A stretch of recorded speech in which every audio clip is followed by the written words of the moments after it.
Fables to Facts, exploring truth behind beliefs. Welcome to Fables. Ah, Fables to Facts. Yeah, is that what we're called? Fables to Facts. Yeah, Yeah, okay. fables to facts. We thought about both, facts to fables, fables to facts. Yeah. Fables to Facts. So let's do like this. Welcome to Fables to Facts, where we journey through myths, uncover legends, and explore the truths behind the tales of our life. Okay. I'm Arthur. Hi, Edward. Hi, Arthur.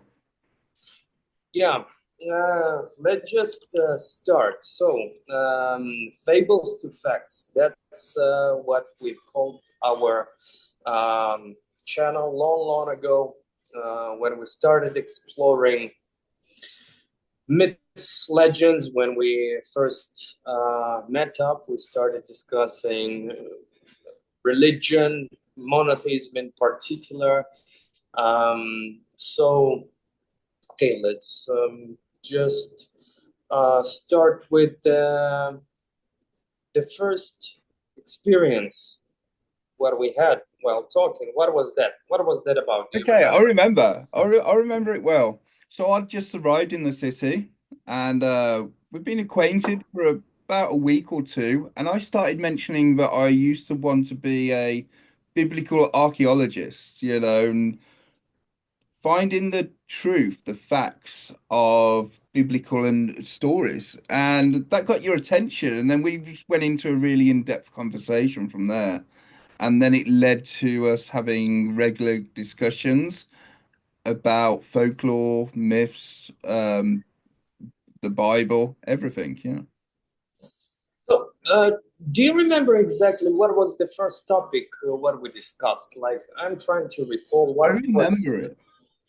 Yeah, it was. I told you I was working on this a short biography on Tutmosis the Third, and you had a look at it and you went away and researched him, and then you found all these clues. He's from the 18th dynasty, a pharaoh of ancient Egypt, but predated Abrahamic religions, and they were like clues to Bible stories. Yeah.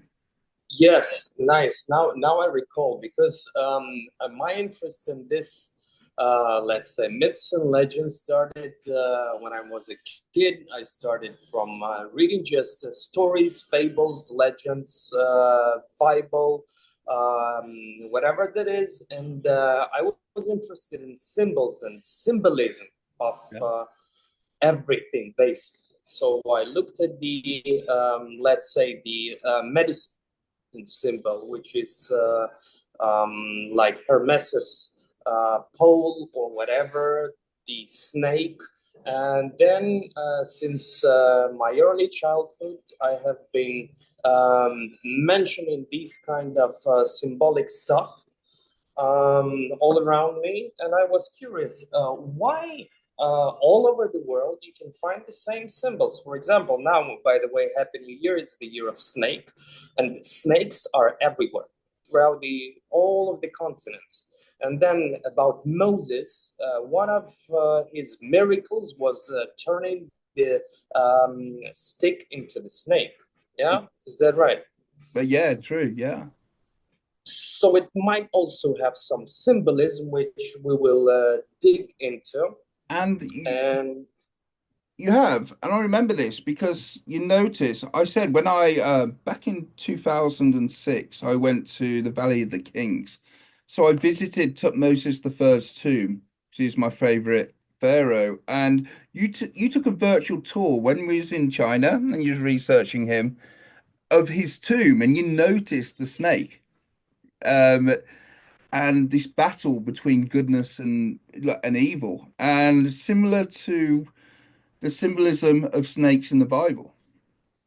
the what is that saint's name? Like the archangel or the saint who was fighting the serpent and killing the Yes. serpent. And the same Uh, was on the tomb. Is on the tomb of Tutmosis the Third. I think it's Sept, or yeah. And then a battle goes on. So it's very similar. what is the name? Is it George the Conqueror or something like that? What is his name? Like that kind of saint where Oh, iconography all over the yes, Catholic Orthodox churches. There is this like symbol, yes, like the knight, yeah, George. And it's George. is the patron saint of England, with the dragon, and yeah, Exactly. And then the dragon is the symbol that you can see on the flag of the Wales. Yeah. yes, yes. Yeah. Uh, then getting back to Moses, Moses doesn't didn't sound very Hebrew for us, right? And this is another thing that you brought up as being a linguist, as you are, the similarities between Tutmosis and Moses. And Correct. Moses, is 18th dynasty and before Akhenaten, before Tutankhamun. And Ramesses is the start of the 19th dynasty. And that's when roughly they think Moses went escaped from Egypt. So this predates all that. It does predate, and the name itself, there are several versions of what the name Moses means, and there is the story behind Moses. Do you remember Yeah. where he was born, how he was raised? I Can know you the tell me about biblical that? story. Yeah. So he was his mother put him in a sort of a basket sort of thing and put him down the Nile where a an Egyptian princess took him in. So he was his childhood, he grew up as sort of a prince of Egypt sort of thing. And so what do you know about it, Arthur? But according to Bible, That's what according to was Bible. Yeah. look? But what was his nationality according to the Bible? Uh Well, basically, he was Hebrew. Hebrew. Hebrew. Yeah. Yes. So there is another theory. Like, okay, let's just think. He was Hebrew, and then he was raised by literally pharaohs. Yes. Pharaohs. Yeah, pharaoh is another interesting word that has not always been used for the monarchs of Egypt. That's another topic. But let's say, so Moses was raised by pharaohs. He was a prince, and then suddenly he became the savior of the whole Jewish nation That's or right. Hebrew tribe, or at least one of the tribes, Yes. with the name that is probably Egyptian. Yes. So there is a thought, a theory that he was raised not only by the pharaohs, by the Hmm. monarchs, but by the Egyptian priests. Yes. That's where he got this idea of religion, cults in general. And you should better know about the dates. So there was Akhenaten, the basically the first monotheist. Yeah. Um, He's the first recorded founder of a monotheistic religion. And so, like I said, this was before Moses, supposedly Moses, yes. And he went against all the customs, religious traditions of ancient Egypt, and founded Artemism, Artem being the one and only god. But it didn't last very long. You know, when he died, his son came on the throne, and his advisors got away with that religion and went back to the old gods. But then this idea was still there, and even though they tried to get rid of Akhenaten, defaced his monuments, his name's everywhere, the stories still would have been there. And did Moses come out with these ideas of one God? Take that out of Egypt. that is the speculation, let's say the theory, but let's try to dig into it. So do you know how many, let's say, generations, let's say, pharaohs separate Akhenaten from Moses? I believe, at the top of my head, it's about 100 years, 150 years. Let me just have a quick look. So, and now let's say Akhenaten. Yeah. Uh, he was the son of. Um, Akhenaten, Hotep, on Hotep the fourth, I believe. Yeah. Let me have a look now. Okay. So he was the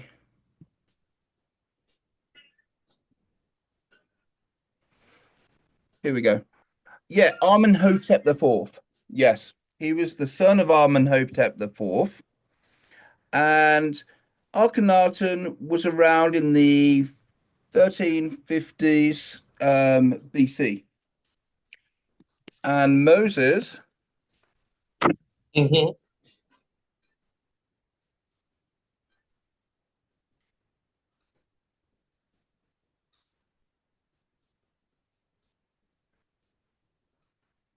yeah. So Moses 1390. So you're talking about 50, you're talking it's around the same about 50 years after the Yeah. stories. So So that not a long time. it means that the idea of monotheism implemented by the Akhenaten Yeah. was still somewhere in the shadows of Egyptian beliefs, let's say. As a theory, Moses was just a wise man who was a knowledgeable person.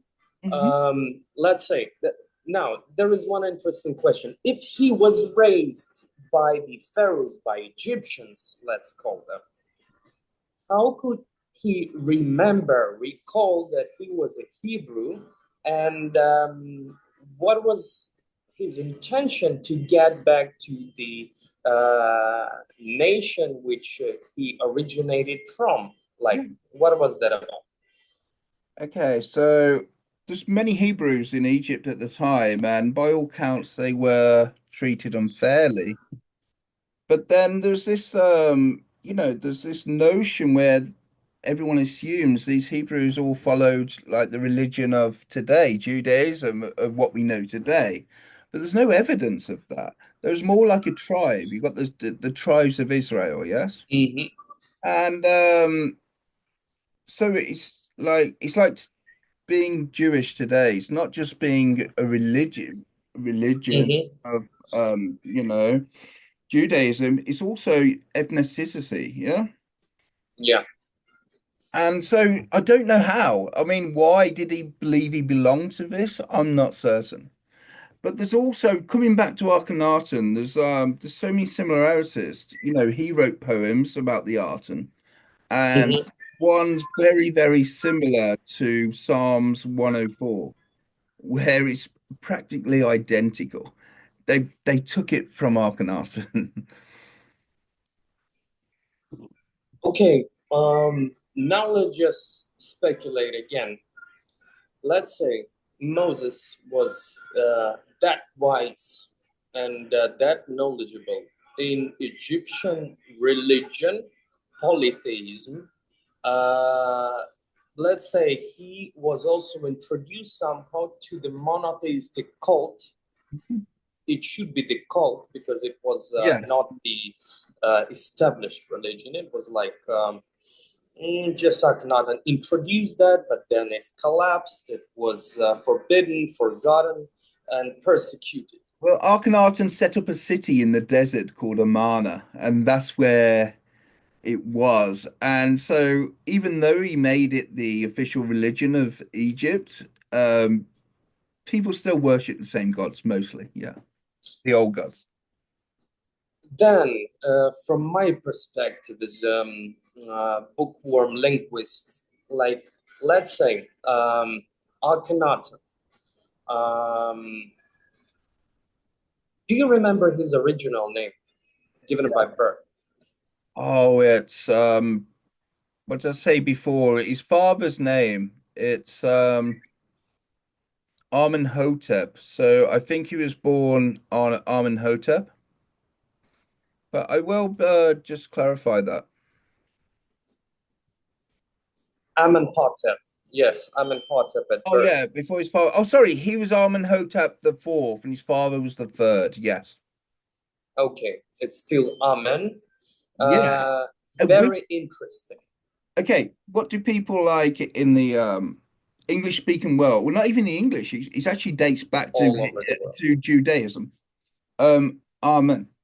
After a Amen. prayer, after Amen. Yeah, that's question number one. Why would people that follow or worship, let's say, Judaic religions, in the end finish with the word Amen? Yeah.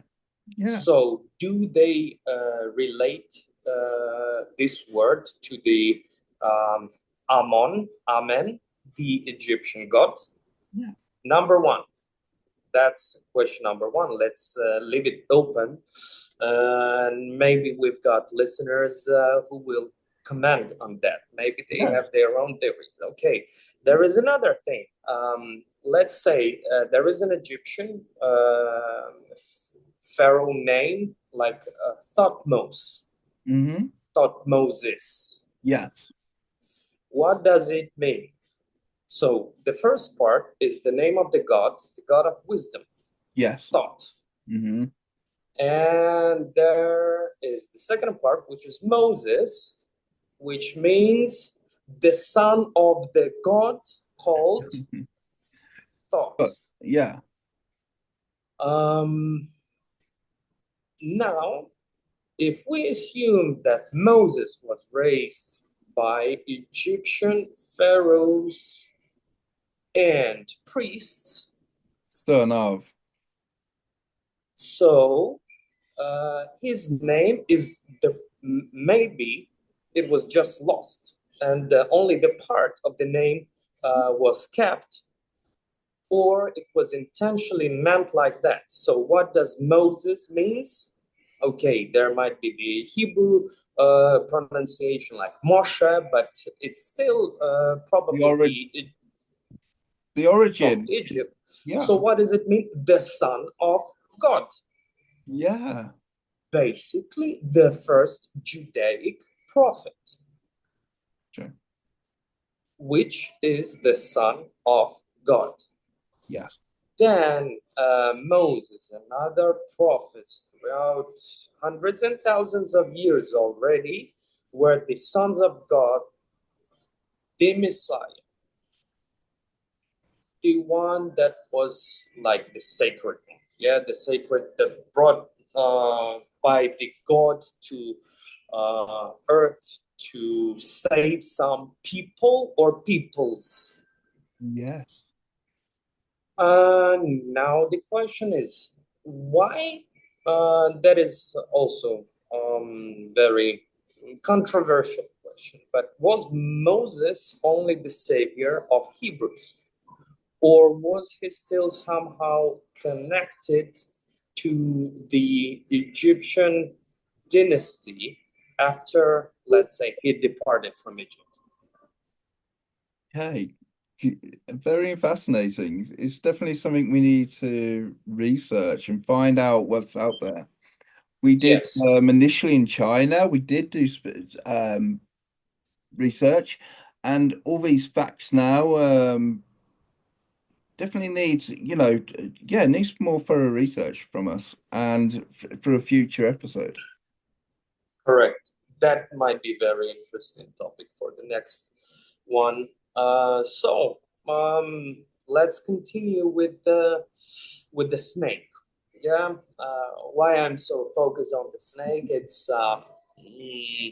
the symbol of the 2025th year, and the snake in general is considered a symbol of wisdom, of rebirth, um, and of medicine. Yes.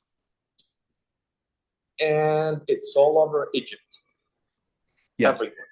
Yeah. Then, in terms of Christianity and Judaic religions, so we mentioned that Moses had this snake created out of a stick Yes. as a magic trick or a miracle. Okay. Then snake is symbol of rebirth, uh, or the process of gaining wisdom and spiritual growth. Okay. Where else can we see it? That's also my best beloved topic. It's about Hinduism, it's about Buddhism, Tibetan Buddhism in particular, and that's the symbolism. Okay, what is the just random question to you? Where can you see snakes as symbols of some gods or whatever in ancient Europe or let's say Western countries? Let's not talk about Egypt now. Or maybe in Christianity, maybe in ancient Greece, Rome, something like that. Yeah. Oh, off the top of my head, let's have a think. What about you? Okay, so there is this serpent that, let's say, in Bible, the serpent, the snake, is kind of the Satan or the demon, the devil, Yes. or it is just the comparison by future generations of Christians that was given to this snake as symbol of the creature, also godly creature, Mhm. that seduced Adam and Eve. That's it. It's like yeah, evil. They've always been represented in the Abrahamic religions as evil sort of thing. Most But can you recall what did the serpent or the snake give to Adam and Eve? can't. It's been a while since I've read the Bible. Just what was that? It's all about the snake within Genesis. It's about temptation, isn't it? Temptation for what? Isn't it the apple? Uh, by the way, the apple has never been mentioned as the fruit, Yeah. but there was the fruit from the tree of Life. and Ooh. wisdom. Wisdom, tree of wisdom, which is another the origin story. It's in a lot of different religions. The tree of life, the tree of wisdom, which again seems borrowed for the Bible. Yeah. Correct. And now let's think, why would the serpent be evil in terms of Hey relationship with there, humans? is it okay, so in I know we said not because Egypt, but in Egypt it was sacred. There was some good, but also there was this battle between good and evil against a serpent. But maybe it's evil because of the representation and the link to Egypt. Maybe it's like a breakaway. So I have a couple theories. I will not jump into the rabbit hole with those reptiloids, reptilian nation or whatever. No, Yeah. let's not speculate about that. But let's just analyze. So there were stupid Adam and Eve. Yes. They were running naked and they were following the orders of the God, Yes. the creator. of the world, their world, number one, their world. Yes. Number two, of the paradise. Then what is the meaning of paradise? What was the paradise for Adam and Eve?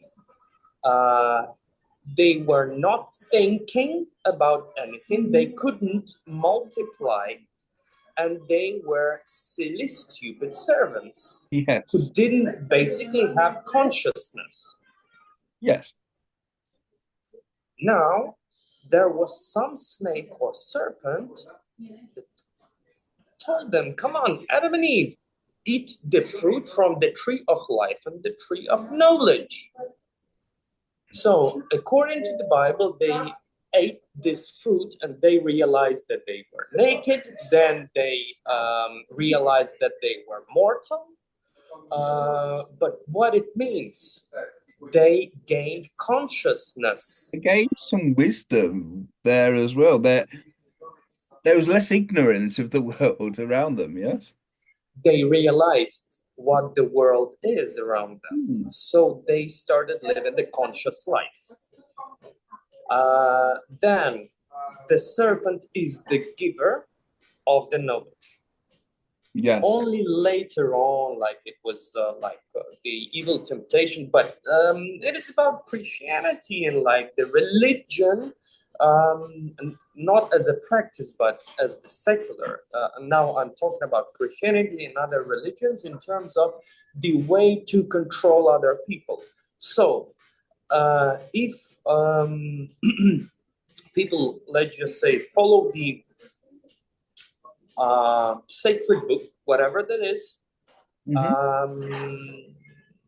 I don't want to hurt anyone's feelings, so let it be just that random.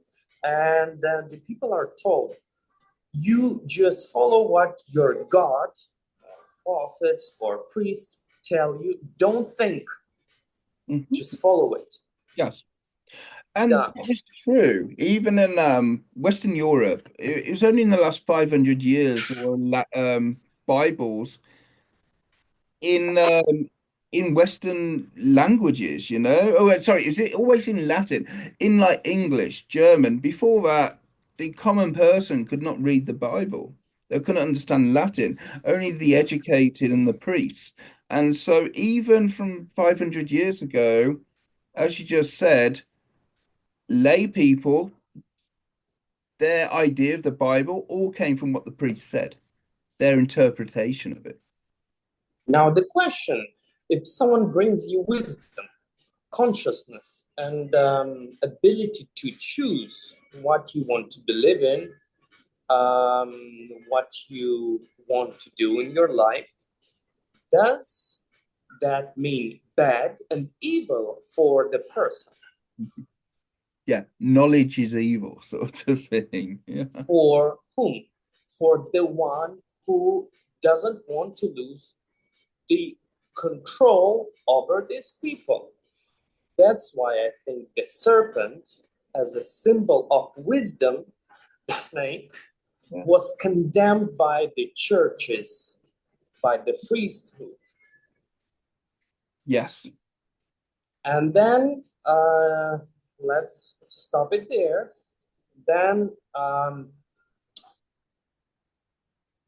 that's another speculation. And But this, I'd like to add one more thing, Carter, and one more thing, and it's a bit about like, you know, casting away knowledge and other stuff. They don't like it. And another thing that's similar to is to the Gnostic Gospels, you know. Gnostic means knowledge in ancient Greece. And then again, oh no, that's not canon. No, that's they don't like knowledge, they don't like wisdom, they like control. okay, and where else the snake is the symbol of knowledge and but not evil? For example, do you recall anything from the European mythology or whatever? Yes, the snakes were always something bad, but also something wise, something old, something ancient. Yeah. Now I'm trying to recall anything from the West. I cannot right now. Do you? No, I can't recall anything, but it's definitely something I'll research after. Okay. So the last thing about this, is it Saint George, yeah, who kills the serpent, right? Yeah. So, So like, the tradition is the dragon, but we know dragons, that's another. We know there's no evidence that they ever existed. It's another myth, but a myth that's most likely just a myth, and not factual. And so really, yeah, so a serpent, and there is the serpent. yeah. So why would it be such a sacred thing for Christianity to um, make this person or archangel or saint who kills the serpent, the wisdom, sacred? Yeah, I think it all stems from Genesis, from the original Eden, the Garden of Eden, and the serpent in that story. So, what is the symbolism of that interpretation that I want to give? Can you guess? There is the Holy Slaying Church. wisdom, yes. Kill the Divinity. wisdom, Slaying, raise the sheep, raise the herd, yeah. Well, raise the herd. While in the East, the snake is mostly considered as something great. yes, like India as well. Yeah. Yeah. So let's call the Kundalini. Yeah. Kundalini is the energy that, through some practices, you raise from the lower chakra to the upper chakra to the head, and it is resembled as a snake that is sleeping at the bottom of your like pelvic floor, let's say, Hmm. and then to get over the get to another level of consciousness and energy and vibrations or whatever they think of, it is raising the snake. So the snake wakes up at the bottom of your pelvic floor at the basic chakra there and raises higher, higher, higher to your head. And when it comes up to your head, the head of the snake, then you become enlightened. Yeah. Now, the word, I love words. Enlightened. So there is the root word light. Yes. Okay, just fix this word. Remind me, light. Light in the head. Then the two channels, the left and right energy channels in Hinduism, in yoga tradition, they are two snakes that intercross from the left and right side, and they twist, they cross where the chakras are, and there is the central energy channel, which is resemble like a pole, like a stick, and there is the head chakra, which is like the biggest one, the biggest flower. What is it called? Sahasrara chakra, the top one. Let's call it the huge lotus flower with millions of petals. And it is based on some, let's call it stick or number one stick and two snakes circling around. Okay. So, and this, you can just Google just Ida Pingala Sushumna or the energy channels in Hinduism or in yoga, and you will see that the two snakes are like twisting around, meeting with their heads at the top, and it resembles two things. One of them is basically the what is that called? What is the stick of Hermes, Oh, yeah. which is the symbol of medicine. Hmm. So again, the Western mythology and symbolism, and most of the countries in modern world use these Hermes stick with two snakes as a symbol of medicine, of the curation of the healthy life, or getting rid of the disease or something that physically influences, or maybe not only physically but mentally destructs your body and mind. So the curation is symbolized, the medicine is symbolized with two snakes, basically the Hindu two left and right balanced channels, energy channels, and the axis of chakras. So this is also the enlightenment. Yes.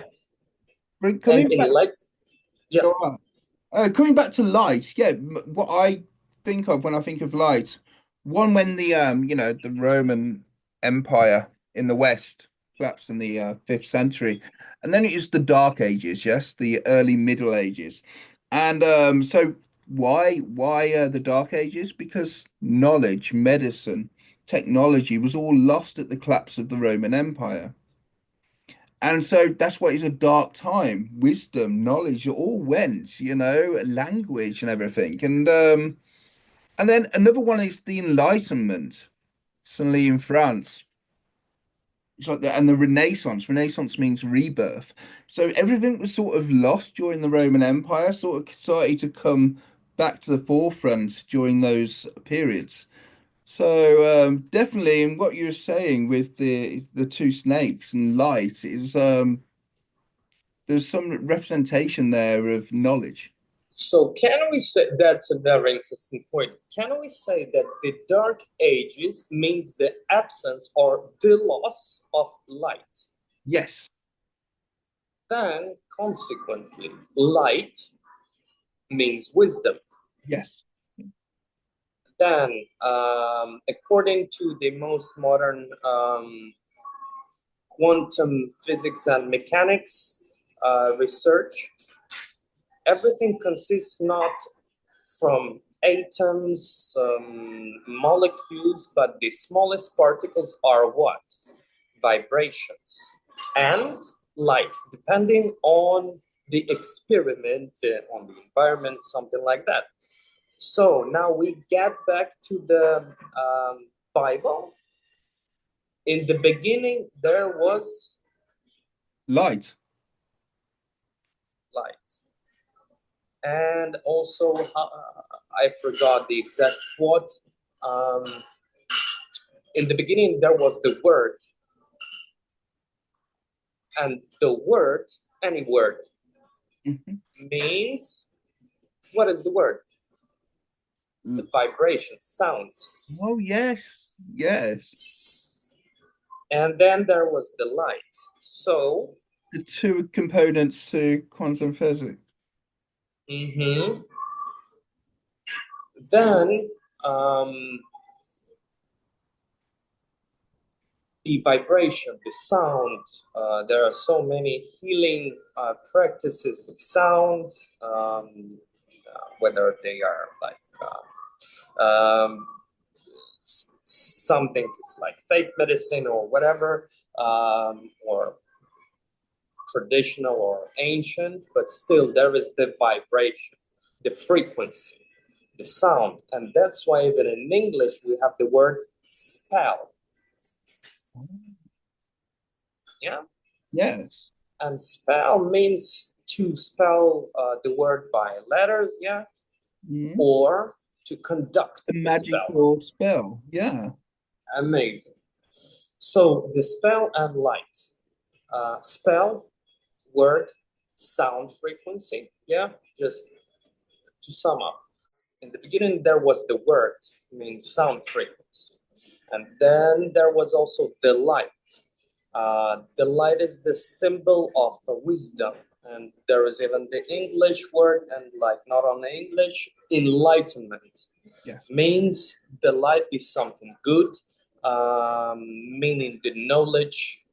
Knowledge, bringing light, bringing knowledge, and Yes, enlightenment. So the word enlightened. Oh, you've enlightened me. You've brought wisdom to me. You brought knowledge to me. good. And then there is another character um, in the holy books of Christianity, which bears the Latin name Lucifer, Yes. from the Latin word lux, which means light, and Lucifer means the one who brought light. Yeah. So, can we just assume that again, the Lucifer, who was later called the fallen angel and the king of all demons and everything bad, was the same serpent from the Adam and Eve's paradise, who just went against the will of so-called God? Yes. To make human life easier, Yes. to let humans understand. And that also resembles Prometheus. What did he do? He brought fire to humans, made them warm, Yes. made them be able to cook food. And by cooking food, by the cooked food, they say the brain expanded. Really, without civilization would never have happened without fire. So let's say the serpent, the Lucifer, the Prometheus, which resemble each other basically, in general, brought evolution to humankind. Okay, now let's get back to the symbol of the serpent and the Christianity. So we mentioned before the image of the Saint George iconography, yeah, Yes. where he was killing either the serpent, the dragon, the snake, whatever that is. It's still He like started off as a snake and later on a dragon, so it's making it more mythical. But yeah, the original drawings and paintings, iconology of St. George was a serpent. Yeah. Eric was not the first mentioning of some hero that kills some kind of serpent. But I want to emphasize on the time when it was first introduced in Christianity in church. It was something like 10th, 11th century. Oh, wow. Yeah. I think, if I'm not mistaken, it's 11th It's century. about 600-700 year gap from when the event supposedly had taken place to when we first see it in the literature, the evidence. Yeah.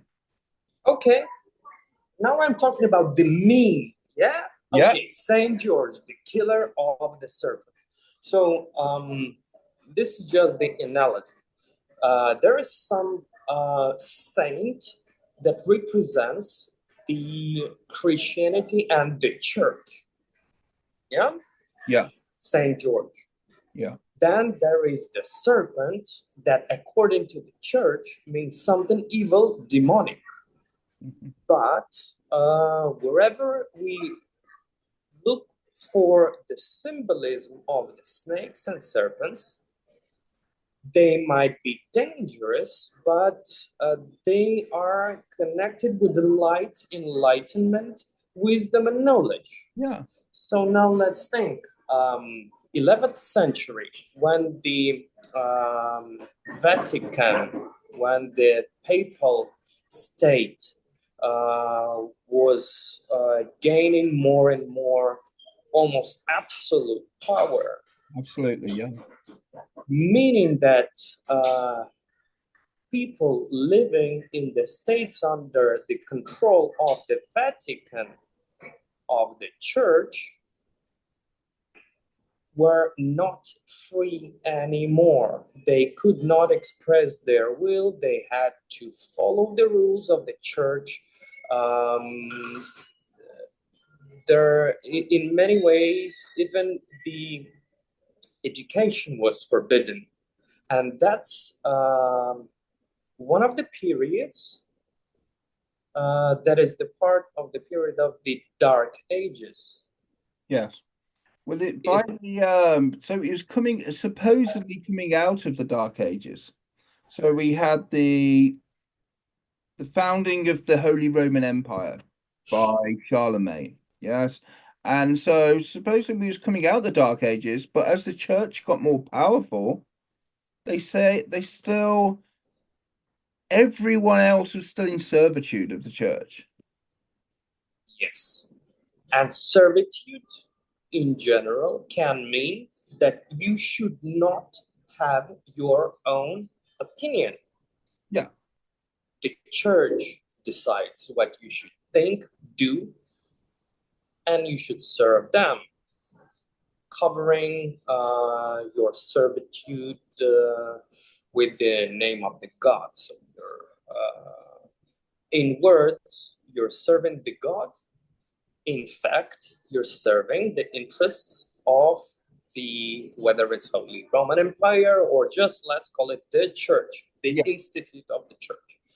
So now the Saint George's symbol, which became popular in the 11th century when it was one of the most significant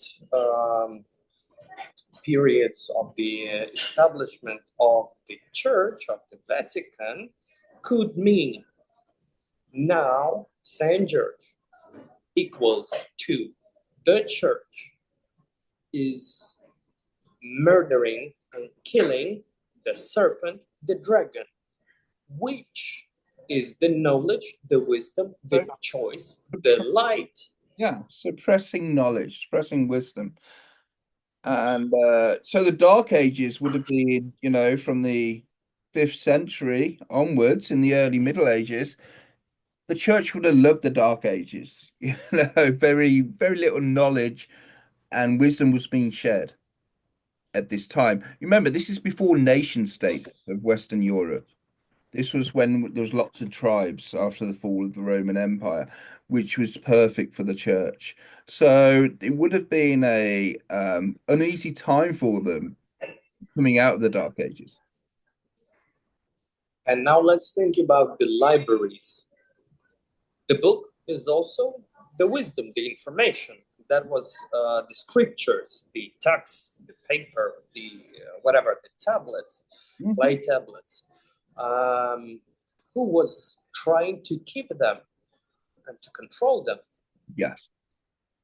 I would like to go to the Vatican Library, but unfortunately, they have like documents where no one else has because they suppressed it. They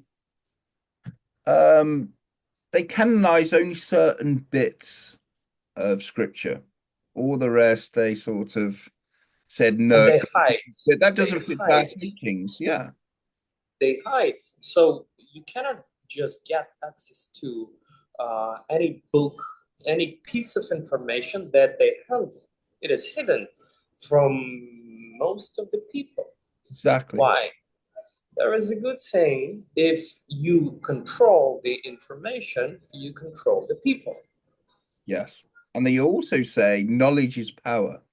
That's another. Knowledge is power. Very nice. Then Saint George is the perfect representation. Kill the knowledge within the common people to control them. Yeah. Yeah. Control the knowledge, have the knowledge, suppress the rest if they haven't got it. Yeah. But then I just want to continue with the serpents. Okay. I still try to recall where serpents were representing something evil. I can only recall something good. For example, like the Aztec god Quetzalcoatl, the feather serpent, was again the serpent who ascended to the earth or to the local people, and again brought them knowledge, technology, farming. Yeah. The feathered serpent. Again, Oh, yes, I remember you speaking about him. Speaking about that, sorry. Yes, the feathered serpent. um, then okay,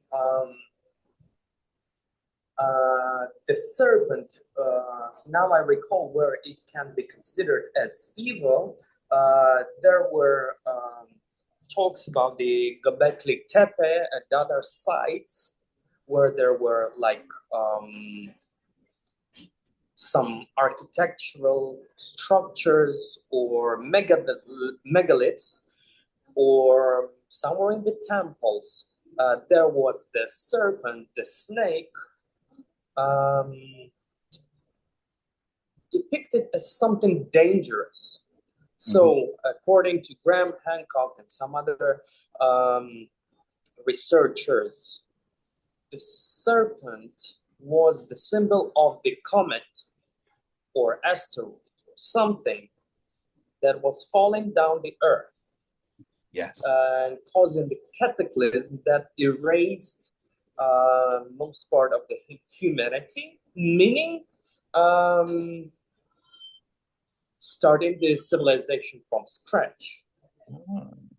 So this is the negative part. And yeah, if you look at the comets and asteroids, they kind of resemble like, okay, that they fall. What kind of animal would you use for them? Probably the snake. Yes. So many sites around the world, megaliths, some other structures, probably memorize this forgotten history or lost history of mankind, where the serpent in the sky came to earth to destroy the humanity.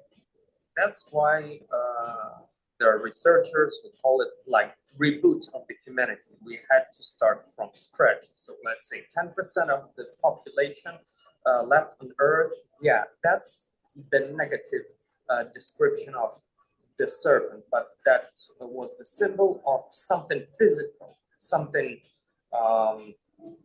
astronomical, but not religious, not spiritual. Yeah. So that's the only thing I can recall now about the serpents, where they are represented in a negative way. Everywhere else, the snake. By the way, again, Africa, serpents like Yoruba, Fon, Fa, the nations which worship in polytheistic pantheon. Yeah.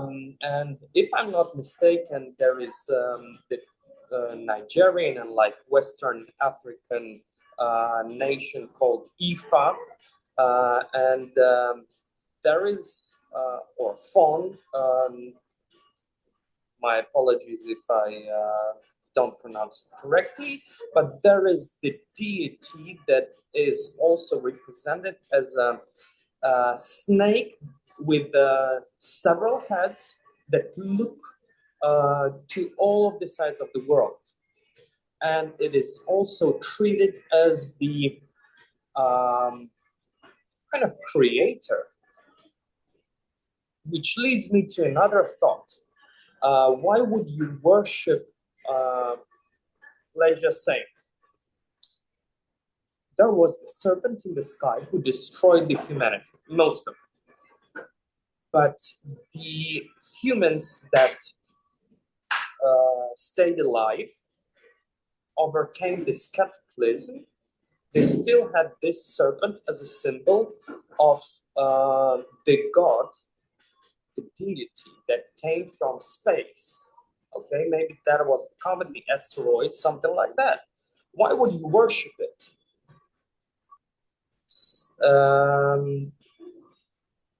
Do you get my point? Yes, absolutely. Yeah, I would worship. It's like the biblical God Then, who condemned Sodom and Gomorrah, and or then like the orally, these stories will be passed on orally and eventually written down. And and astrological like events could be like the origins of many stories. For example, I know I'm going off track a bit here. I just want to say one of the things, as I mentioned before, biblical archaeology, and there was Sodom and Gomorrah for their licentiousness was destroyed by God.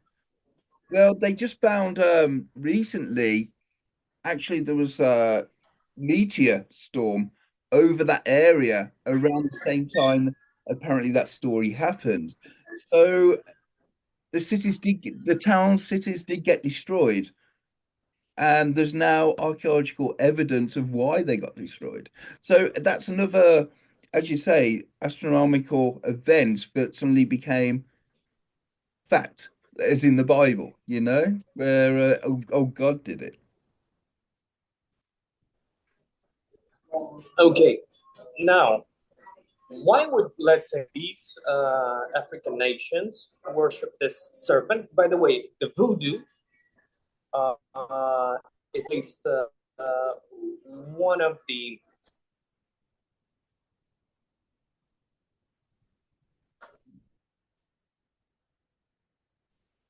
branches of voodoo worship, and there is even a movie like The Serpent and the Rainbow as the symbols of voodoo. So there were two serpents. One became Earth, and another became the rainbow, the sky. Okay, now let's say the serpent destroyed the humanity. Yeah. And let's say 5% were left, continued worshiping the serpent. Why would that be so? Now I'm thinking of the idea, it's like when everything around is erased, demolished, like in the Bible, let's say the flood, Yes. by, let's call it this serpent or the asteroid, something special. But, and you are sitting in your cave and like, oh, the serpent destroyed everything, killed everybody but me. It means I feel as I was saved by this holy creature. Yeah. Makes sense. And yeah, that's why I continue to worship this kind of deity, the God that kept me alive. So I feel the chosen one. Yeah. And my people who are around me are also the chosen tribe, the chosen people, and so on. That's why this kind of Israelites, the Hebrews, even today, Jewish people, they still call them the chosen people, the chosen ones. yeah, they do not worship them. The snake. They don't. There was the holy bull. There were, yeah, at one stage in the early Judaism, there were multiple gods. Yeah.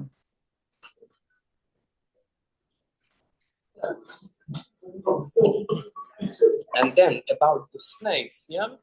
Yeah. So I mentioned what Quetzalcoatl, the feather serpent Feathered in serpent. Yeah. Mesoamerica.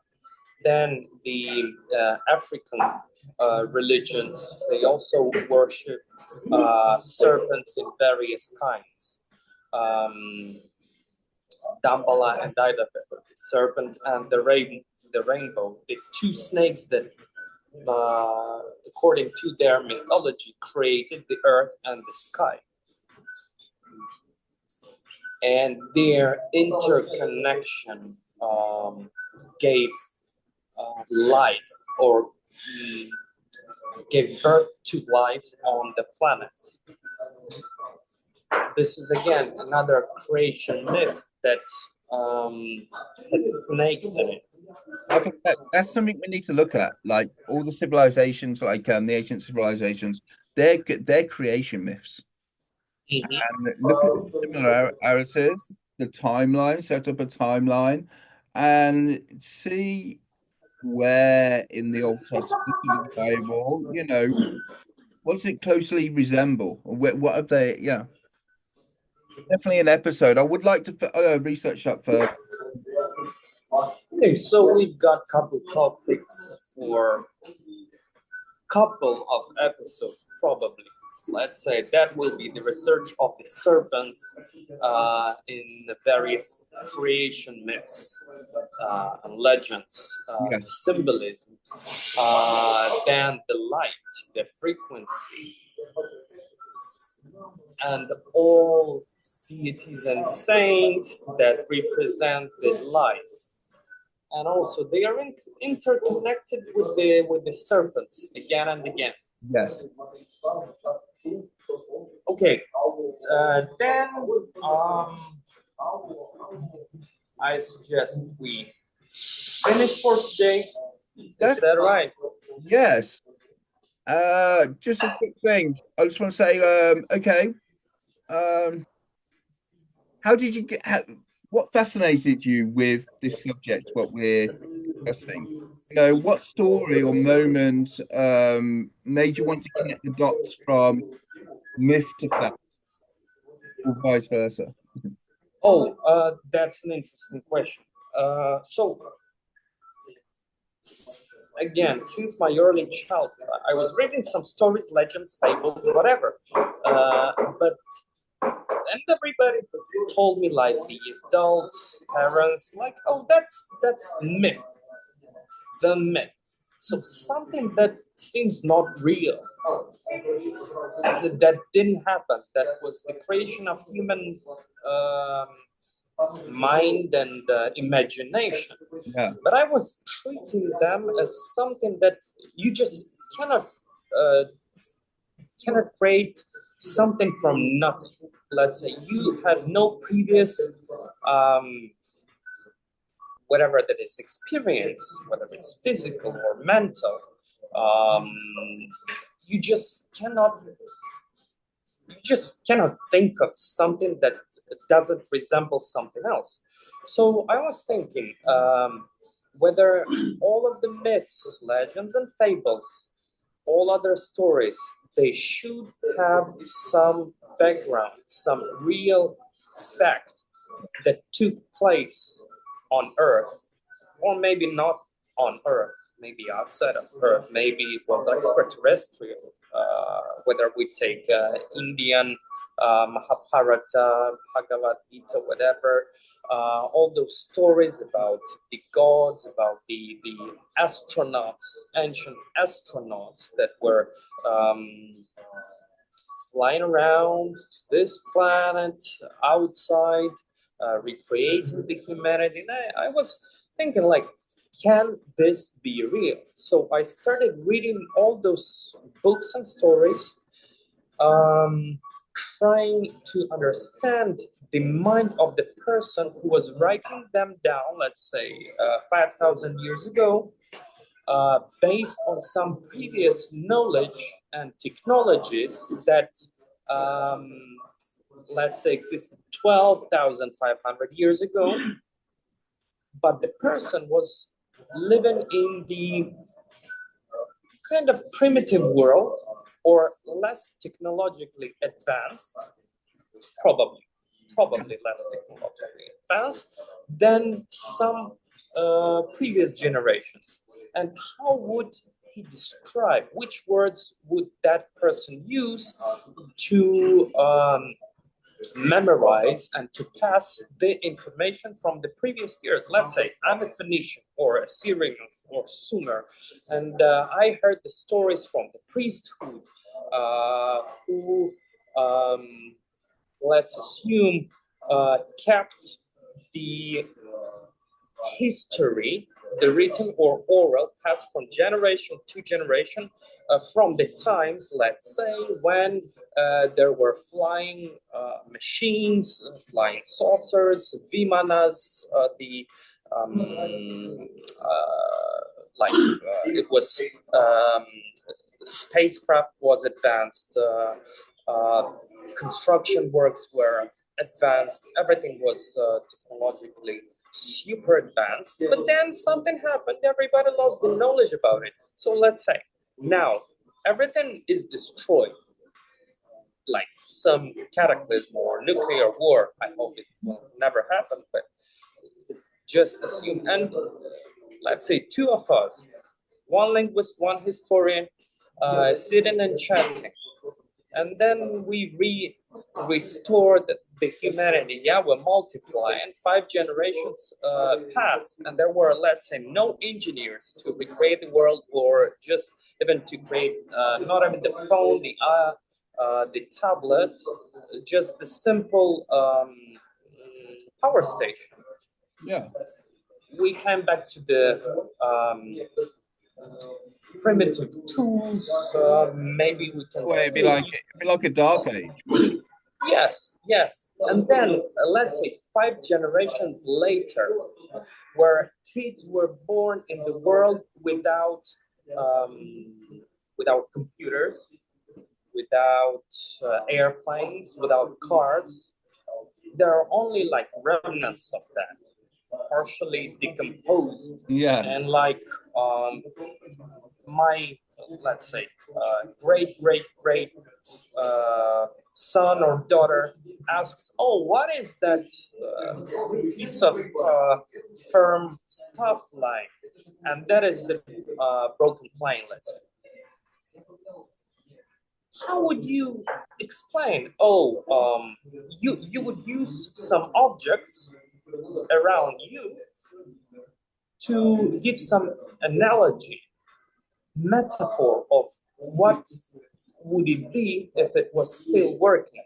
Let's say, how would you describe an airplane to the kid who was, let's say, born in the jungle, in the village with the no, okay, maybe they can handle fire. Okay, the iron bird that throws flames from the tail, Yeah. and wings that can fly through the sky.